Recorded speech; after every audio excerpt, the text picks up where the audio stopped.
বাংলাদেশে সংখ্যালঘু সম্প্রদায়ের উপর সহিংসতা, হামলা ও নিরাপত্তাহীনতা নিয়ে প্রকাশিত হয়েছে এক উদ্বেগজনক মানবাধিকার প্রতিবেদন। আমাদের হিন্দু বারু এই আমাদের পাশের মুসলমান গ্রুপে এই ভাঙচুর করতে আছে। Human rights Congress for Bangladesh minorities বা HRCBM এর প্রতিবেদনে বলা হয়েছে 2026 সালের জানুয়ারি থেকে এপ্রিল পর্যন্ত মাত্র 4 মাসে দেশের 62টি জেলায় অন্তত 505টি সহিংসতার ঘটনা নথিভুক্ত করা হয়েছে। এই ঘটনাগুলোর মধ্যে রয়েছে হত্যা, রহস্যজনক মৃত্যু, অপহরণ, ধর্ষণ, জমি দখল, মন্দিরে হামলা, অগ্নিসংযোগ, লুটপাট এবং ভয়ভীতি প্রদর্শনের মতো অভিযোগ।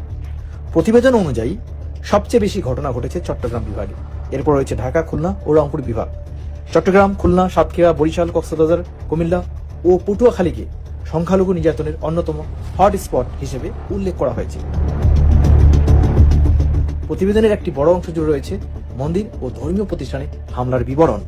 মাদারীপুরে রাধাকৃষ্ণ মন্দিরে হামলা, বরিশালে শতবর্ষী দুর্গা মন্দির ধ্বংস, কুমিল্লায় ঐতিহাসিক কালী মন্দির ভেঙে ফেলার অভিযোগ এবং গোপালগঞ্জ ও সিলেটে মন্দিরে অগ্নিসংযোগের ঘটনা তুলে ধরা হয়েছে এই প্রতিবেদনে।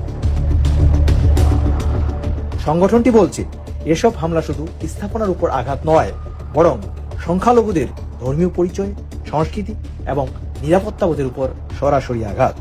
এছাড়া জমি দখল ও অর্থনৈতিক চাপের বিষয়টিও প্রতিবেদনে গুরুত্ব পেয়েছে।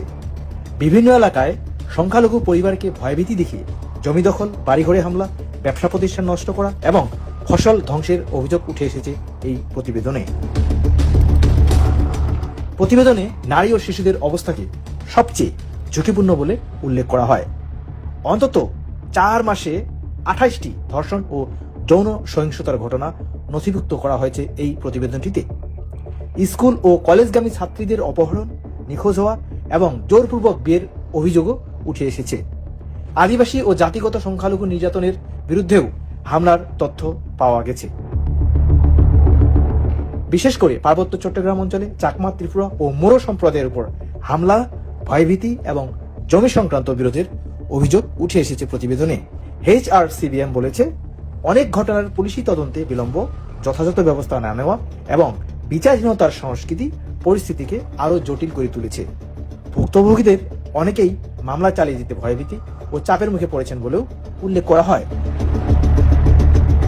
প্রতিবেদনটি আরো বলেছে, সংখ্যালঘুদের উপর এই সহিংসতা কোনো বিচ্ছিন্ন ঘটনা নয়, বরং একটি দীর্ঘদিনের কাঠামোগত বৈষম্য, নিরাপত্তাহীনতা এবং দুর্বল প্রাতিষ্ঠানিক সুরক্ষার বহিঃপ্রকাশ।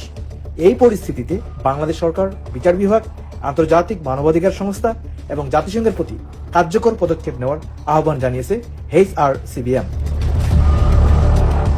সংগঠনটির সতর্কবার্তা, কার্যকর তদন্ত, দ্রুত বিচার এবং সংখ্যালঘুদের নিরাপত্তা নিশ্চিত করা না গেলে সহিংসতা ও ভয়ভীতির এই চক্র আরো গভীর হতে পারে।